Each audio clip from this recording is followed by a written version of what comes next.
I want you to imagine that you have applied for your dream job and you are now going to the interview and you walk in scared but so full of hope and you end up not getting the job. Suddenly that week after that, everything else just seems to go wrong. Things that you wouldn't even have been able to predict go wrong that day. It is like a negative downward spiral. Now the chances of that happening are actually pretty low, but I bet you that most of us have no issue at all believing in that worst case scenario. And that mindset, darling, is exactly what we are going to change to still have the best year this year. And how are you going to do that? By rebranding your life. All right, hello you guys, and welcome back to the channel. I am finally back here, ready to film and go. My life has been changing so much, and I actually didn't really feel up to making this video today, but then I thought filming this today would be so on point and so on brand for my rebrand. To not go with the negative Nancy voice, to not go with the downward spiral, but to be like, let's do the freaking positive thing. I smashed it at a reformer class today. I've been walking around cleaning and doing my Sunday laundry and all these things, prepping for next week, drinking some lemon water. And I've done some research on this video, so I was like, you know what, let's be on track. And I've just been going through so many changes myself that I feel like it's just about time to get back onto it. So I hope that inspires you a little bit as well if you are in a funk or anything like that. Now, the way we're gonna do this is you should probably take some notes because you need to be doing some reflection, and to keep up that momentum, do reflection and do work on yourself after, because the main thing I want us to really think about today is how can this moment, how can this last quarter of your year be different than the last quarter or the last year or the last time you said, you know what, I want to change in my life. I want to do XYZ and I'm finally going to do it. Or the last time you clicked on a video like this where you were like, ooh, I think I can get motivated by this, but then the discipline doesn't really kick in, or the motivation wears off and you kind of go back into old habits. That's why I want you to be active and present. And that's why I've constructed this the way that I have, where first we're going to talk about some scientific stuff on change and your identity, and then we're going to go into the one thing that gave me my main epiphany about how I think I'm going to effectively figure out what I want in my life from now on. And I really hope that that helps you too. So we're going to do some nice little information, and then we're going to combine that with the tools and with the thing that's different from what everybody else says. So hopefully you can do something about it this time, because my Lord, do I know the feeling of going round and round in this cycle of self-development and spirituality where you have so much self-awareness at this point because you do so much work on yourself. There is this key component where you're kind of stuck in this waiting loop, which I have talked about several times in my channel if you want to go back and watch any of that. And I think we make it up to this huge thing in our heads, and then we get to this point where we meet so much resistance when we actually have to take the action, because we're so used to that component where we're learning and we're reading and we're in our own little bubble, but we're not actively creating the change and creating the new. But I will tell you this, change can feel, and probably has felt and will forever feel, daunting and scary. It's kind of supposed to, because it's the way that you keep yourself safe. And I don't know about you, but personally, I have definitely found that the fear of the unknown really holds me back. The uncertainty that comes with having to make decisions, and especially decisions that will lead to new action and new change, can really trigger you. It will trigger your fears and your anxieties and every negative story in your head that your little brain can come up with to keep you safe. And what does that do? It makes it oh so tempting for you to stay in your comfort zone. Now, for some of us, that can mean the comfort zone of okay, meaning life is okay, but it's kind of blah. That's kind of where I am a lot, where I will make decisions and change when I really have to, and I will create, I talked about many times, this sort of like waiting period where I feel like I'm not being who I really am, but I'm not at rock bottom either. And then other people are at that rock bottom where it doesn't necessarily mean that that rock bottom is going to cause their whole entire life to change, especially for the better. But comfort zones can be different for different people depending on what you've been through. But it's really important to remember that your brain will always signal to you that what you know, and if what you know hasn't killed you yet and it makes you feel good, you will always naturally go towards that. So if you logically know with your conscious mind, which does not make up most of who you are, your subconscious does. If the conscious part of you is telling you, I want to create this kind of change, and logically I know the action that I have to take and that I should take. That can be regarding to your health, your finances, bad habits in general, or maybe it's about a bigger dream that you have. But then the subconscious would make, which again makes up most of who you are, will come in and take over, and it will whisper every negative thing that could possibly happen, and it will show you every little bit of proof that you have from your past, telling you why you're not that person, why that can't happen for you, and why you don't deserve it, why you're not worthy. And then, funnily enough, we're hurting ourselves by going into habits and ways of being that make us feel like crap. But because it's safe, it's ironically something that feels good. And when we say it out loud, it sounds so obvious that it's so silly. But these little voices again of, well, does it really matter because you're too late, so you should just settle in this kind of way, or you're never gonna be the kind of person you wanna be anyway, so just settle in this other way. But it's like, what is life for then? If not for progress and growth, if not for you learning about yourself and growing as a person, what are we really here for? If it's supposed to be like, well, when you're 30, which will be me in about 6 months, by the way. And that's why I'm feeling so called to talk about these things even more.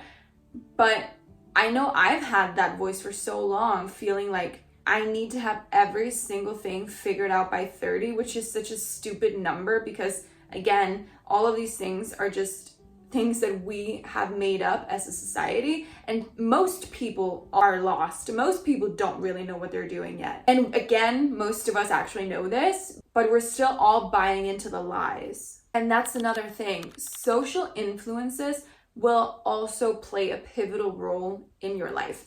Friends and family, these things are so crucial for your well-being. So you should absolutely want to have that in your life. I'm someone who loves to be alone a lot, and I think we're all different, and that's good.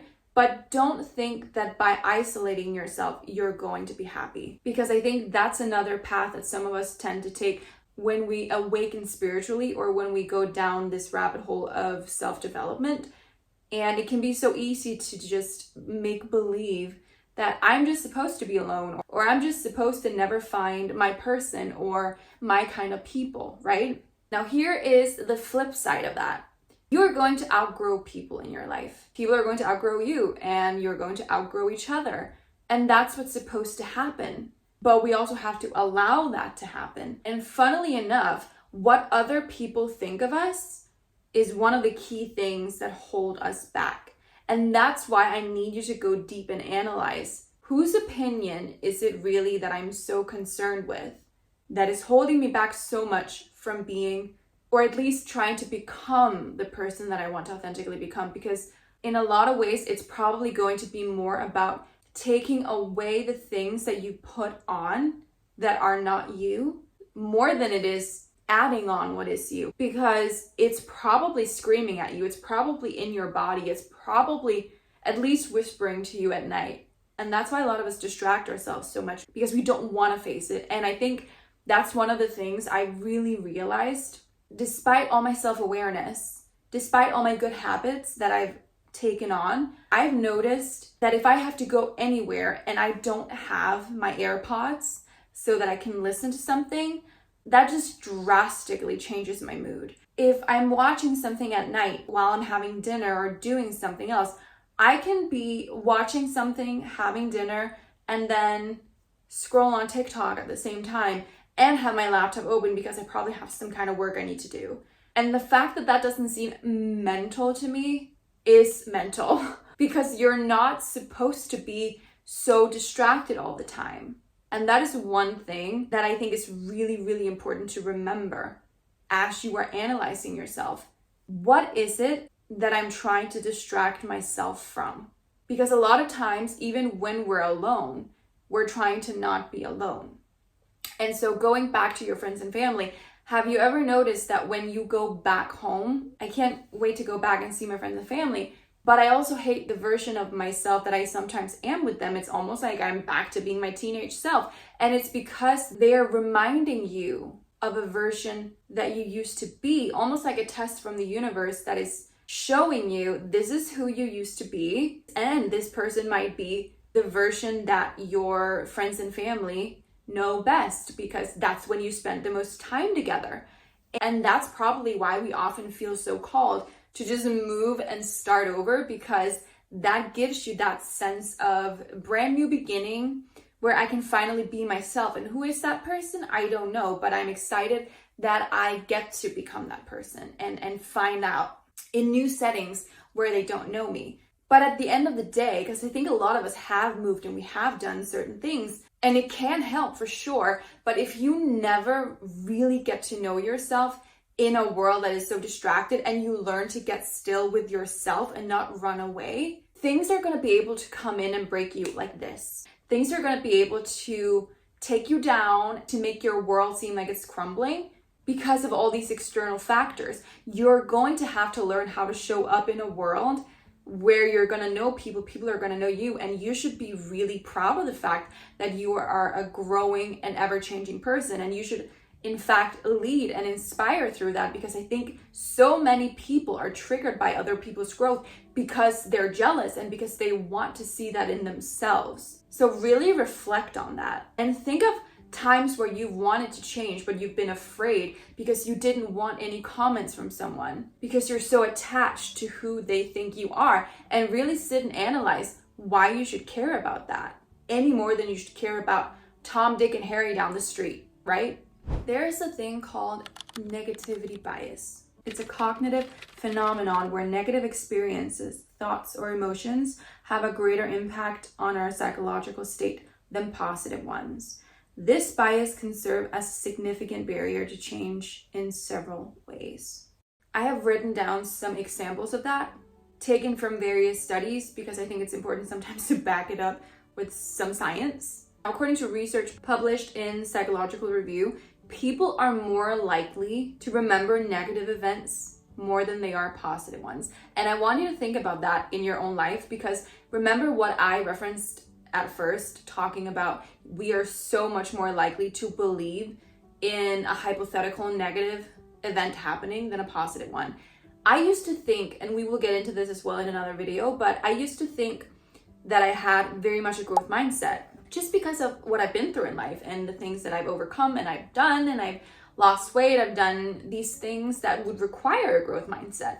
But then I go into the cycle and the loops that I've been in and the way that I sometimes talk, and then I go, wow, I think I'm at most in between a growth mindset and a stuck mindset, or a limited mindset, whatever you want to call it. How often do you really think about the way you talk, the way you expect things to go, why you do certain things and why you don't do certain things? And we all do and don't do things because of what we're expecting and what we're wanting and what we believe. And it's that belief that changes what different people do and what different people get, because your belief is because of your story and your own past, which will always dictate your actions. And that's why manifestation is such a great thing to talk about, because it is not about whether or not you believe in it. It's just about energy, where your actions align with your intentions and your beliefs. Now, this negativity bias fosters self-doubt and fear of failure,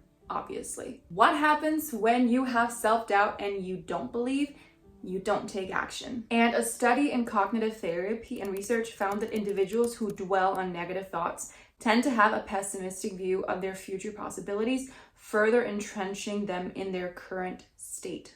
So this negativity bias really inhibits you because of your mental barrier, because you are now underestimating your ability to do certain things. And that means that these new situations that you dream about, or these new opportunities, you're never going to seize them because you have a negativity bias. And then what happens? The belief, your story, becomes a self-fulfilling prophecy, leading again, you and I, to not take action. So, considering all this, I want you to get out your notepad and write down what are the 3 top beliefs I have about myself when it comes to creating change. What is the last bigger decision that I made? What is the last change I wanted to create where I did not? What are the top beliefs that stopped me? And you can go as far as you want down into this, and you can just keep asking yourself, why, answer. And you're probably going to feel a lot of resistance. That's great, because the process isn't going to be pretty. The real glow up happens through this process. Let's face it. Listen, I love a good physical glow up. I love a good self-care day. But if you watched my last video on being in this never-ending loop of chasing being prettier and feeling good enough by being pretty, we're fucked. So figuring out that you are in fact the only true love in your life, and getting to a point where you don't dismiss that statement as something that sounds silly or trivial, or that makes you feel like you're not worthy of romantic love or great people in your life, you're not going to have your best life. You're not going to have the best glow up of your life. It is so insane that we want someone to love us like that, and we want someone to love like that without ever doing that for ourselves, trusting ourselves, having our own freaking backs, living a life where those things are the absolute number one rule and boundary.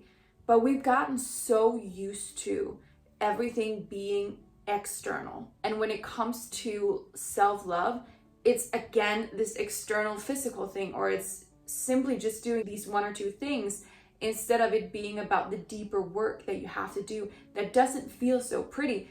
And that's exactly why I have a podcast called This Is Called Healing, because it's all of these things that aren't so freaking glamorous. When I was overweight, I didn't start finally losing it until I got deeper into why I do what I do.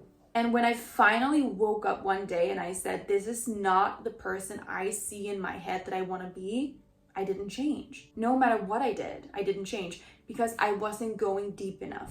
That also is intertwined with your core beliefs and your identity. And those are very big subjects that I think we should go into depth on the podcast. But we all have our own little personal narratives. We all interpret the world differently, actions differently, based on who we are, where we come from, our own traumas, where we are in our own journeys. And that is exactly why we should also judge everyone else a little bit less. We need to have a story because in this world, we need to have a sense of stability, and we need something that provides us a framework for our identity. And that's going to be our experiences and our stories. But I want you to realize that it's so freaking easy to be the person who is just a loner, who is overweight, who never finds love, who is always cheated on. How many times do people say, that's just not who I am? I want you to have strong boundaries and know yourself and know who the fuck you're not. But I also need you to really be open and have that growth mindset. Know when to analyze yourself and say, is that not who I am? Or have I chosen that I don't want to become that person? Now that's important.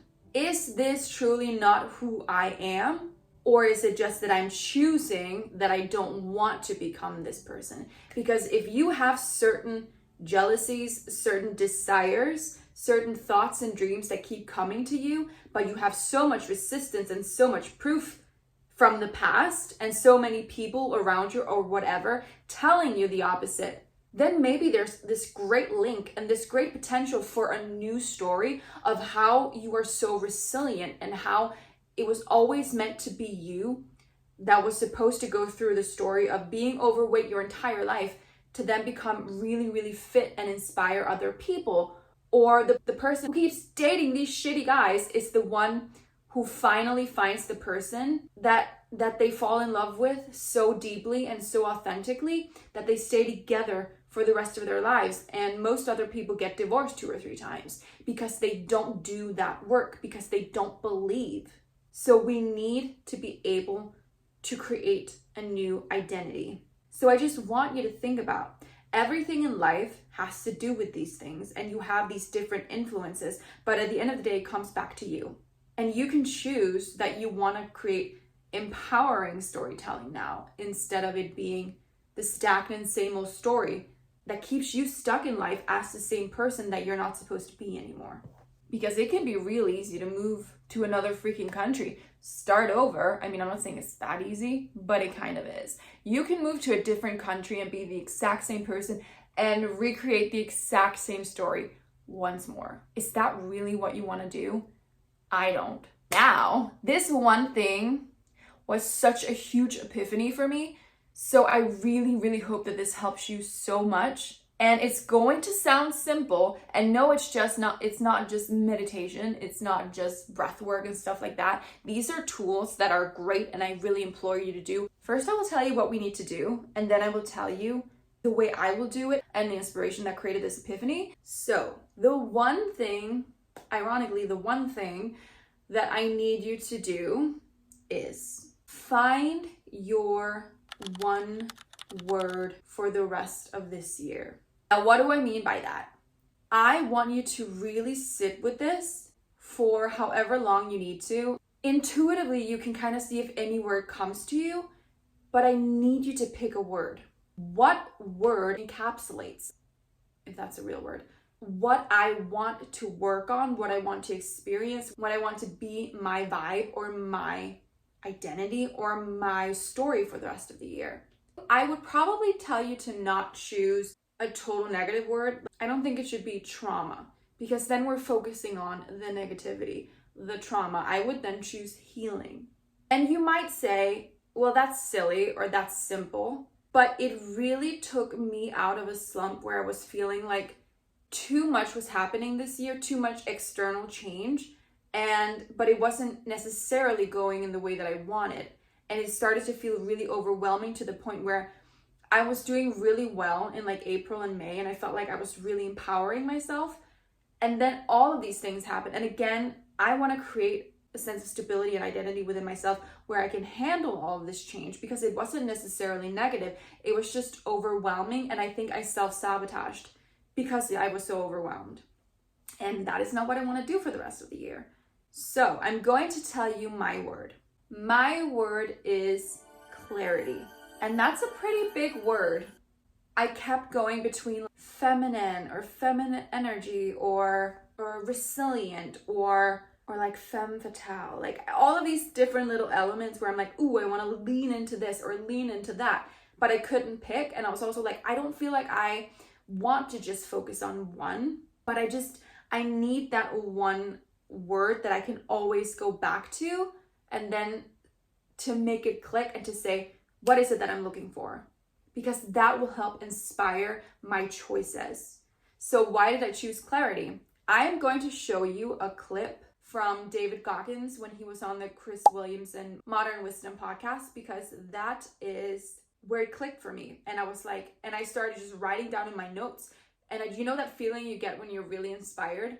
That's how I felt, because as simple as it was, and I think I've listened to this specific episode 2 or 3 times before, in the background, I was listening to this part, I think in the morning when I was getting ready and I was just walking around, and the way that he explained the difference between motivation and discipline, but then clarity and a clear mind, I was like, that's it. That's exactly what I'm looking for. Because I keep trying to once again do all of these external things, but I'm never going back to just me being able to sit still, figure the fuck out what I need to do and why. And that's why I can't figure out how to stay fully on one path, because I'm not clear on why I'm doing it or who I want to be. What is my specific goal coming from this? And then I keep telling myself all of these little lies of what the stories are of why I'm doing it or why I can't have it, be it or do it or whatever it is. And then I go back into my sabotaging ways. When he talks about having a clear mind, that gives me a why to why I every single day need to get up and work out, why I need to finally stick with a meditation practice, and why I need to cut out distractions in my life that I know are not good for me. We all know on such a basic level what we need to do, but it's so easy to tell ourselves all of these stories of why it won't matter. You have no idea how many times I've told myself I need to lose weight when I was a lot bigger, but in my head I was like, what is it gonna matter? If none of these things change, it's not gonna matter. And guess what? It changed pretty much everything for me. at that time. I'm going to show you the clip now. Jocko said the exact same thing. He said that discipline eats motivation for breakfast. And discipline's good too. But without a clear headspace, there's no discipline. What do you mean? So let's say we have a circuit breaker, okay? And I'm loading everything up to one fucking circuit. Just load it up. It's gonna fucking blow.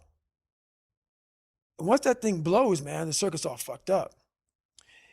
You gotta have each thing plugged into the right spot, like a fucking crowded garage. You can't put anything in it. Once your brain is crowded, discipline is great. Motivation is great. But if you can't fit shit in your brain because it's all fucking cluttered with shit, there's no discipline. You may have it sometimes when it fits in that crowded garage of your mind, but you don't have the consistency that you need to have with that discipline. So what are you talking about here? Are you saying doing self-work and reflecting on you as an individual? Are you doing therapy? I call it mental zones. I don't get into it much because we'd be here all day. But basically, is you're organizing your mind so you can put that discipline. So a lot of people talk about discipline. Okay, great. Why do you fall off the fucking wagon? Why can't I continue with this routine? Going to the gym, being better, waking up early, eating the right foods. It's because maybe it's your kids, maybe it's your wife, maybe it's your job, and it's all just stuffed in your fucking brain. You don't have it compartmentalized and organized in these nice shelves. Like you look in the garage, it's all fucking a nice organized militant garage. Hey, where are my dumbbells? Right there. A lot of people whose brain, hey, where's my dumbbells? Let me look. They're fucking throwing shit. They're looking through totes. They're all fucked up. So where am I going to put discipline in that mind if I can't find other shit? You got to be able to find all these different things in your mind. Oh, I can put discipline right there. I can put consistency right there. I can put all these things right there in that spot. So that's what I'm talking about. If your life is not organized, and your life being everything around you, because it takes one little fucked up piece of an outside interference to clutter your whole mind. Because it's on such a knife edge. That's right. And people don't get that. Your mind has to always be clear. That's why I meditate 2 hours every single night, because I refresh, I reorganize the garage, which is my mind, every night. So then discipline's in there, organization, everything is in this right spot. So when I wake up, I'm ready to go. So I hope you took something away from that. And you can definitely write down clarity and use that as like a journal prompt and really figure out how to gain this clarity within your own life. But I still really, really need you to find a word for yourself and tell me about it in the comments, what your word is and why you're freaking choosing it. And it needs to be a word that you can go back to, that you can be freaking inspired by. It needs to be that word for you. Now, I have taken creative writing and I do love words, but honestly, it comes down to intention. What is your intention with what you're doing? Because you're going to have to realize you might be in different people watching are in very different stages of their lives, but I've noticed that the majority of people that resonate with me are unironically women, and it's women around like 25 to 40, which makes sense because it's, within that sort of I'm grown up but very uncertain area of your life where you're still very much active in life, right? And you're probably gonna feel lost at some point. And I have felt like that for so long, but I really need you to realize your life is happening right now, whether you like it or not. And no matter how long you wait until things are perfect, or you've made 1,000 lists like I have, until you've waited for 1,000 new Mondays that come along, and you say to yourself, I am from this day on never going to do that again, see that person again, or ever have a drink again. You can keep telling yourself that I'm going to do a certain thing, but if you do not know why, you're never going to stick with anything. You're never going to understand yourself, and any little external thing in this world will come in and take away any willpower or discipline you have. Because like David Goggins said, motivation and discipline, yes, discipline might eat motivation for breakfast, but if you don't have a clear mind and a sense of clarity within yourself, what does it matter that you're disciplined? I've done 75 hard several times and it does wonders in your life. But every single time I've gone pretty much back to my old self after. And my old self is not horrible. But if I find so many good things doing these things, like working out a lot, being resilient, showing up every single day, never having a sip of alcohol, never eating a cheat meal. But if I can't tell myself why I want what I want and why I'm going to wake up at 5 a.m. and go for a run, because I want to create a certain skill in my life, because I want more mental discipline, because I want certain things, because I have goals, because I have a character I'm trying to build. If I never learn how to show up for the person I want to become, how the hell am I ever going to trust myself? How am I ever going to become that person? How am I ever going to trust myself? How can I complain about not being able to trust other people when most people don't trust themselves? How can I tell someone that they need to love me more if they don't even love themselves? How would I ever have found that person and attached myself to them if I actually loved myself enough? That's a whole other video, but still. Because the thing about clarity for me is every single thing trickles down from that one word for me. If I dare to sit down and say, these are my top goals for just the rest of the year, and this is why I'm going to do it. This is why I want to do it. This is how I want to feel. Every single thing trickles down from one another. If I want to finally get back into dancing, I need to find classes. I need to show up no matter what time it is. Why? Because I keep going back to wanting to do that. I know that I will regret it if I never lean into my feminine hobbies that I want to do. I need to create a meal plan along with rules for when I can have cheat meals, quote unquote, go out with friends and have alcohol or indulge in these things. And for the next 3 or 6 months, for me, it's probably going to be a lot more restrictive because I'm in a space where I need to find out how to not be on 75 hard, but still accomplish my goals. And I can easily tell myself from tomorrow on, I am not going to do X, Y, and Z. But if I don't write down and give myself the peace of mind and the clarity where I can just go back and say, oh, that's my goals. Oh, that's why I want it. Oh, that's what I need to do. Then I just get it done. And if I then give myself a clear mind by having a clear space, by having my certain simple routines, and by adding in things into my life and taking out the worst distractions, these are things that, trust me, it can sound crazy, but I have told myself, just like when I wanted to lose weight, I have told myself, these are just cute things. They're not things that actually create everlasting change. How will I know when I've never fully tried that? I've never tried going all in saying, this is the identity that I want to have in life. This is the purpose that I feel like I have in life. And I'm going to authentically and externally live in that world instead of it being separated. I want to start meditating even for 15 minutes a day, but do it, actually show up for myself on the mat and do it. I want to learn this skill. I want to make this content. I want to get better. I want to put in the time. I want to be an entrepreneur. Having things in your mind and never getting to the root of it, never really looking within, getting rid of distractions and understanding yourself. Every single day, making sure that you do what you can do to give yourself a clean slate and a clear mind, using your body, because that is such a big instrument in giving yourself a clear mind. We're becoming our best selves over here, and that means that we need to be the love of our own lives. And just imagine how inspirational that is to other people, and how much are you going to love yourself if by the end of these 3 months, you have shown up every single day for the person that you want to become. So your word could be a lot simpler than mine. It could absolutely be nutrition, because that's the one thing you've neglected the entire year or your entire life.